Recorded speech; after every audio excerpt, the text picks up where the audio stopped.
I told you more ghost stories would be coming soon, so here's one of them. Poor Joe Benoit. While researching stories about ghosts and tokens, I discovered a tale from a community which I knew nothing. Not a well-named today. Gera was a small town halfway between the communities of Harbour-le-Cou and La Poule. The origin of the town's name was probably from the one fishing stage in the area in 1765.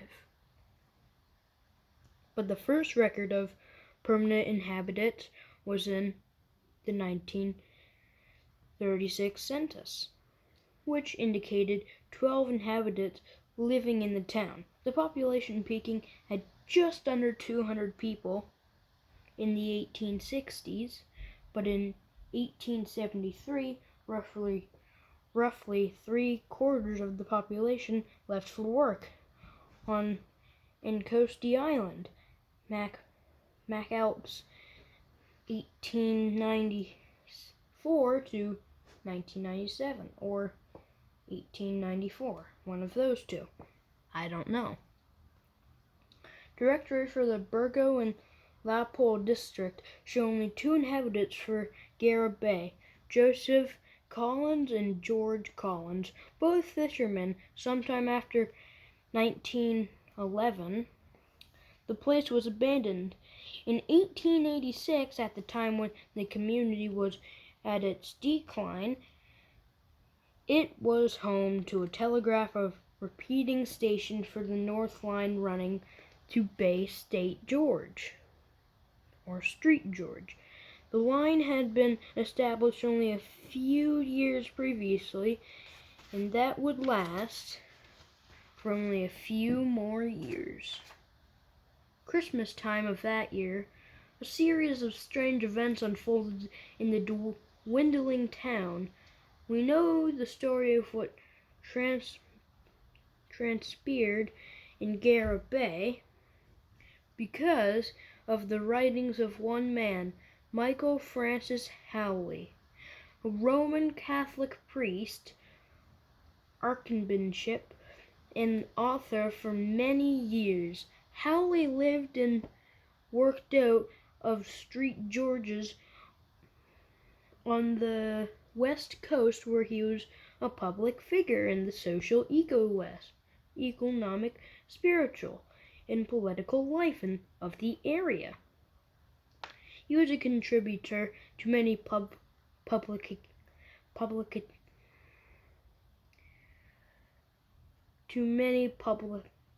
publications, and one of his stories about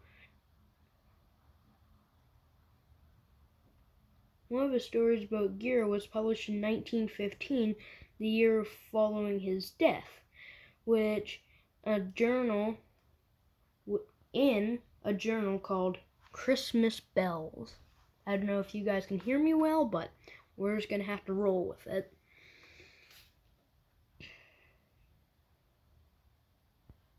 The seasonal magazine was published by Gray and Gouland and contained assorted articles, stories, bits of poetry, and photographs. The distance from Gera Station to Sandy Point was about 50 miles, wrote Howley in the publication, and is certainly one of the most dreary and dangerous stations in Newfoundland. Passing it does right through Newfoundland passing, as it does right through the heart of the country over Lofi Long Range. In 1886, the Gera Telegraph Station Company consisted of the operator with his wife and children, the line repairman Paul Benoit, and his wife, Paul's younger brother, Joe, a fine, strapping young fellow of 20 years of age, newly broken into the repairing business. A few Mi'kmaq trappers were from in their lines. With the crew gathered there, word came that there was a break in the line of the North Station. The repairman, Paul Bennett, did not relish leaving the station and his wife at Christmas time. His brother Joe said that he would go, and off he set. Borrowing both Paul's gun and his dog, here we shall let our archbishop Howley take up the tale. On the following night of about 2 o'clock, when at the station were locked in slumber, Paul and his wife were awakened by the hearing well-known short, quick step of Joe on the crisp ground without. They heard him approach the door and turn the knob. They also heard the dog scraping at the door and whining. Paul was out of bed in a minute. "Get up," he said to his wife, "and make down a fire. Here's Joe." "I'd know his step among 1,000. Yes," she said, "I heard him. I have a kettle boiled and I'll have the kettle boiled in no time. I suppose the poor fellow is starved." While she was making the fire and getting some supper ready, Paul went out. He opened the door and found no one there. He went around the house, but there was no sign of either dog nor man. He called out loud and went along the path some distance, shouting, but found nothing. He returned to the house breathless and pale. It's all over with poor Joe," he told his wife. "What is it? Where is he? Why didn't you bring him in?" she asked. "Oh, it's far enough away from here," Paul said. "But he's dead, as sure as I am alive. And that was his death token we heard." They did not sleep again that night, and at daylight Paul started off along the line with a pounding heart. 14 miles out, he discovered signs of Joe's presence. Joe had made a splice in the telegraph line and had stopped into a nearby tilt, a small rough cabin, but there was no sign of Joe, so Paul kept going. Toward the evening he found himself in a thick grove of woods. When night fell it was dark, without moon or stars, but strangely the pathway before him was lit by some unseen source. First Paul found his gun placed across the path, in such a manner that it would be impossible for no one to pass by without stumbling over it. Then he found Joe's snowshoes one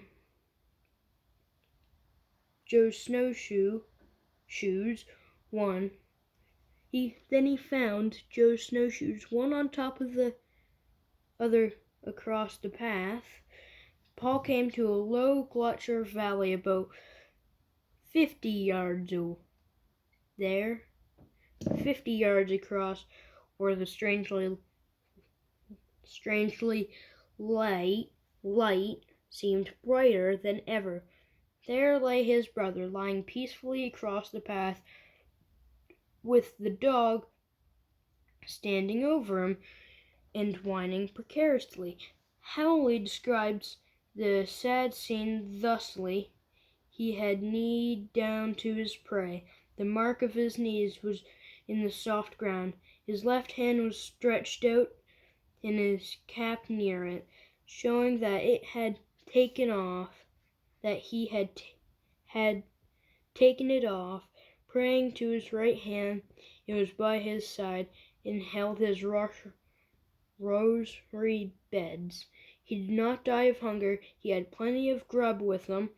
There was some porridge left in his can. He had bread enough." Paul tore off a piece of his shirt to cover Joe's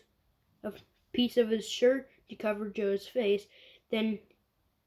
He then took his brother on his shoulders and carried him back to the tilt, laid him out, and waited alongside the corpse till daybreak. In the morning Paul started Paul started for Gira. It was then the faithful dog began to show the most pitiful signs of sorrow and attachment, writes Howley. He would run 10 or 15 yards from the tilt and then stand on the hind legs, paw in the air, moan and whine in the most heart-rending manner, and run back to the tilt, looking backwards towards his master, as if it were beseeching him not to abandon the poor dead man. It was with greatest difficulty Paul got him away from the tilt. On arriving at Gira, Paul telegraphed his family in Bay St. George. A party of men set out carrying boards and nails to make a coffin. By the time Paul returned to the tilt, he found about 14 men there. They made a rough coffin and, slinging on a couple of rails, set out their long funeral procession back to Bay St. George. And here again, that is the belief of all present, from many of whom the present writer has frequently heard it.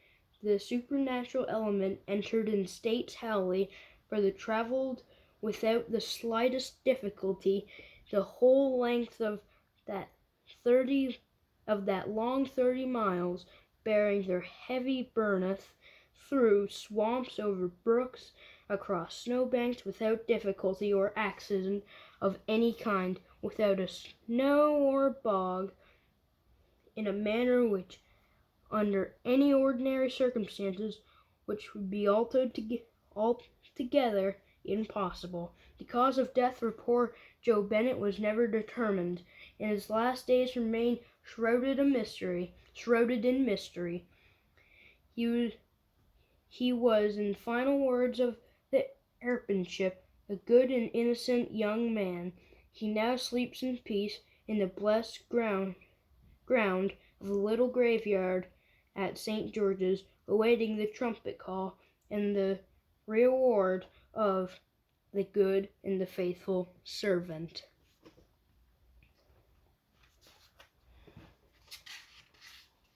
Well, that was the story of, ghost story of poor Joe Benoit. So, have a good day. Bye-bye.